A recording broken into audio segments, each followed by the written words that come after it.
Bismillahirrahmanirrahim. Alhamdulillahirrabbilalamin. Allahumma sholli ala Sayyidina Muhammad wa ala ali Sayyidina Muhammad.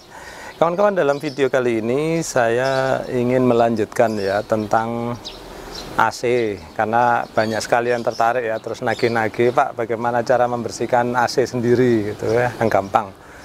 Nah, jadi gini kawan-kawan, seperti kemarin saya bilang ya, bahwa membersihkan AC atau menjaga kebersihan AC itu bisa menjaga efisiensi dari AC ya, sehingga kemudian listrik kita jadi nggak boros ya. Kemudian yang kedua, AC kita cepat dingin kalau dinyalakan. Kemudian yang ketiga, komponen-komponennya ya, terutama kompresornya yang paling mahal itu akan lebih awet. Nah, itu fungsinya. Makanya kita ya rajin-rajinlah membersihkan ya. Nah, di sini sebagaimana saya sudah pernah menyebutkan ya, bahwa membersihkan AC itu bagian luarnya atau outdoor unit itu sangat mudah ya. Tapi kalau bagian indoor itu agak susah. Karena apa? Kita harus melepas tutupnya segala macam ya kawan-kawan, sehingga saya belum bisa mencontohkannya cara yang mudah bagaimana.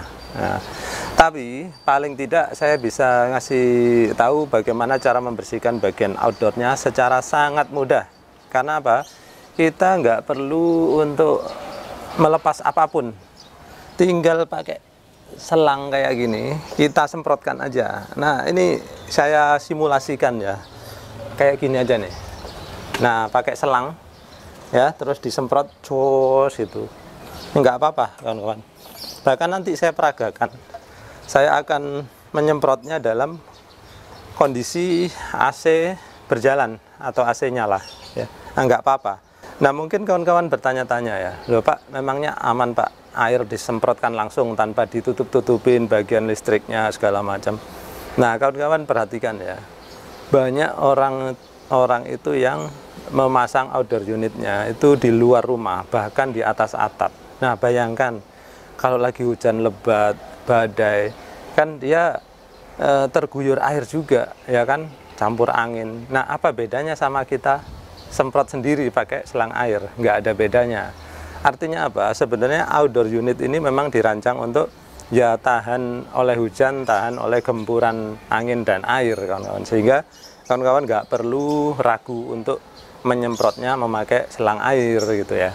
Nah, kemudian apakah posisi on juga aman Pak? Apakah harus dimatikan dulu? Nah, terserah kawan-kawan ya. Kalau mau dibiarkan on pun nggak masalah. Karena apa? Ya waktu hujan orang tetap pakai AC-nya, tetap on ya kan. Dan nggak masalah tuh, nggak rusak AC-nya. Nah, sama juga dengan ini. Nanti saya akan peragakan dalam kondisi on gitu ya. Nah, mungkin kawan-kawan ada yang bertanya ya, Pak, kalau pakai sabun, sabunnya tipe apa gitu ya. Nah, saya sendiri kawan-kawan ya, selama ini kalau membersihkan outdoor unit itu nggak pernah pakai sabun. Karena apa? Ya terus terang aja, saya sendiri nggak tahu sabun mana yang aman untuk kisi-kisi kondensor ini ya. Intinya kita kalau mencuci AC ini, kita kan menyemprot kisi-kisi kondensor ya, dimana kisi-kisi kondensor ini biasanya terbuat dari dari logam aluminium yang tipis-tipis ya. Nah, logam aluminium yang tipis ini itu sangat sensitif terhadap bahan kimia, sehingga dia itu kalau nggak cocok bahan kimianya bisa berkarat atau korosi ya. Nah, kalau dia korosi itu nanti akan rontok. Nah, ini contoh gambar yang finnya udah rontok ya, apa namanya, sirip-siripnya udah rontok kayak gitu. Nah, kalau siripnya rontok ya jadinya kinerjanya nggak bagus lagi ya, pendinginannya jadi apa? Jadi nggak bagus lah, nggak efektif, nggak efisien lagi. Nah, seperti itu. Sehingga saya daripada ragu-ragu, saya nggak perlulah memakai bahan kimia ya, seperti sabun atau cairan lainnya. Kalau kawan-kawan punya ini saran ya, apa yang sebaiknya dipakai dan aman untuk aluminium, silakan tulis di kolom komentar. Tapi selama ini sih menurut saya, kenapa sih saya nggak perlu pakai sabun atau bahan kimia lain? Karena kotoran debu itu kan biasanya nggak berminyak ya. Kalau debu-debu dari tanah yang berterbangan itu kan dia debu kering ya kawan-kawan, sehingga kalau dia nempel di sirip-siripnya kondensor ya, menurut saya disemprot air aja seharusnya udah cukup gitu ya. Tapi memang sih kalau lama ya, sudah debu campur kena hujan, ya lama-lama lengket juga mungkin ya. Jadi sekali lagi silakan yang tahu mana cairan yang aman tulis di kolom komentar. Nah kemudian ada satu hal lagi ya, kenapa sih saya itu selalu menganjurkan kondensor itu ditaruh di bawah atap ya, nggak kena hujan gitu. Nah ini kawan-kawan, salah satu alasannya adalah bahwa air hujan itu kan banyak mengandung asam ya. Saya kurang ingat ya, banyak sekali asam-asam yang asam-asam itu yang berterbangan di udara kita ya. Kalau nggak salah dulu ya, pelajaran sekolah dulu, kalau nggak salah ada SO2, SO3, SO4 ya, semacam itulah. Kalau kawan-kawan ada yang lebih tahu tulis di kolom komentar ya. Tapi yang jelas ya, rata-rata air hujan itu biasanya pH-nya sekitar 5, 5,5 seperti itu. Jadi bersifat asam gitu ya. Nah, tingkat keasaman ini akan semakin meninggi kalau kawan-kawan tinggal di daerah yang banyak polusinya ya. Misalkan daerah Jakarta tentu tingkat keasamannya lebih tinggi dibandingkan dengan daerah yang pegunungan misalkan gitu ya. Nah, untuk dasar itulah maka saya anjurkan kawan-kawan menyimpan atau meletakkan kondensor ini di bawah atap sehingga tidak kehujanan. Kalau kehujanan kenapa?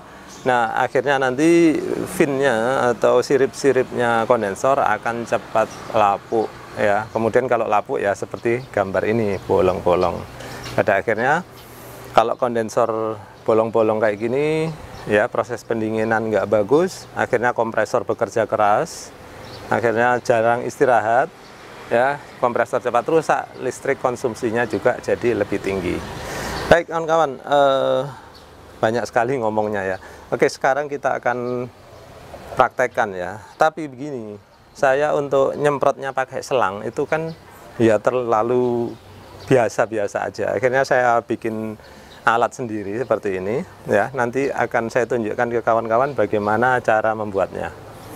Nah, alat ini sebetulnya berfungsi agar mempermudah saya untuk mencapai atau menyemprot di belakang kondensor ini, karena tempatnya cukup sempit ya kawan-kawan, hanya sekitar 20 cm.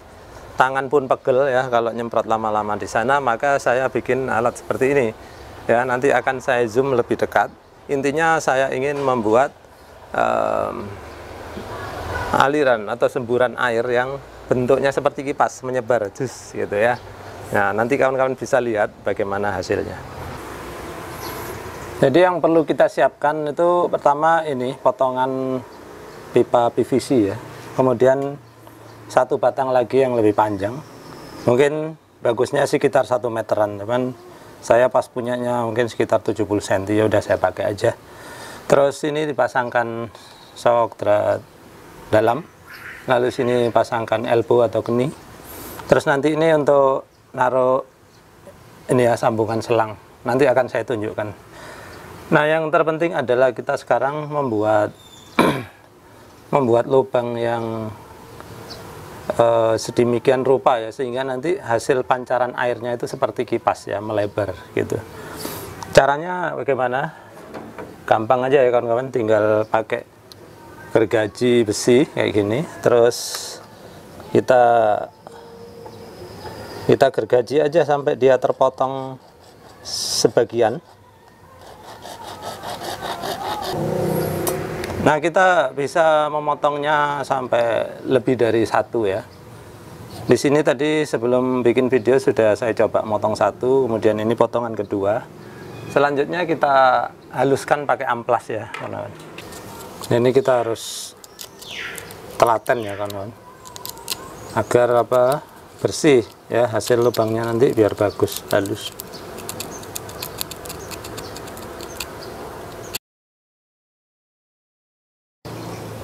Nah, selanjutnya kita akan lem ke sini ya, seperti ini. Kemudian kita pasang dopnya nanti di sini.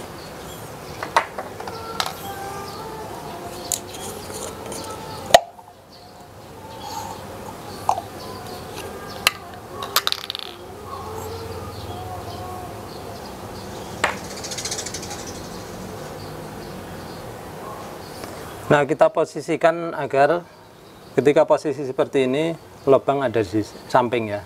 Nanti kawan-kawan akan tahu bagaimana hasilnya.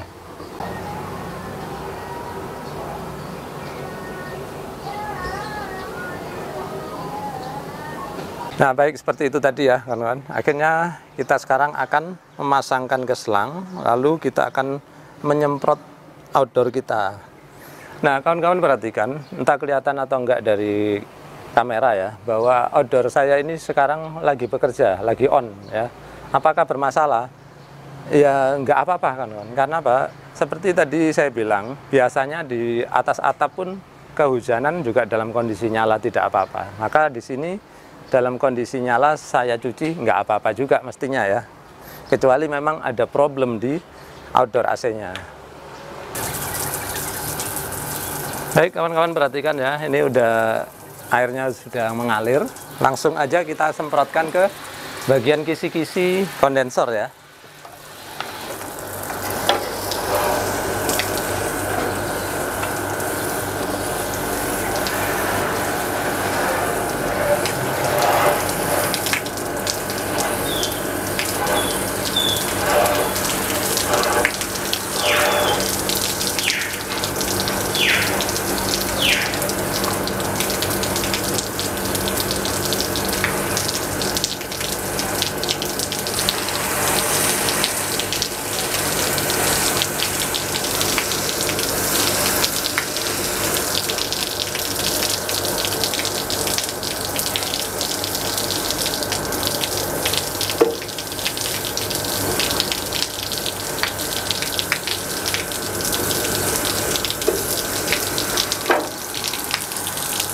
Nah kawan-kawan perhatikan nih, kotorannya kelihatan sekali.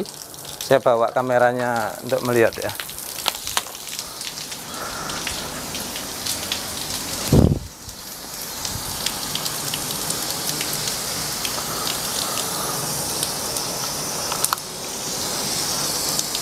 Nah itu kelihatan ya, kotor banget ya. Masih menetes juga dari atas. Nah dari sana. Jadi seperti itu caranya ya kawan-kawan. Kita lanjutkan sampai air tetesannya nanti sudah tidak hitam lagi. Nah setelah saya bersihkan tadi beberapa menit ya, akhirnya tetesannya sudah nggak hitam lagi kawan-kawan. Ini masih ada netes sedikit-sedikit kalau kelihatan. Nah sekarang kotorannya udah pindah ke lantai ini ya. Nah sana itu. Sekarang saya tinggal membersihkan lantai aja. Baiklah demikian tadi ya kawan-kawan.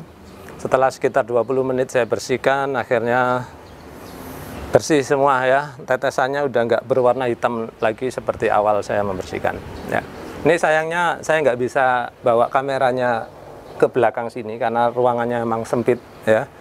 Tapi yang jelas tadi itu sirip-sirip kondensernya terlihat hitam. Sekarang udah terlihat putih agak kebiruan karena ada lapisan anti karatnya.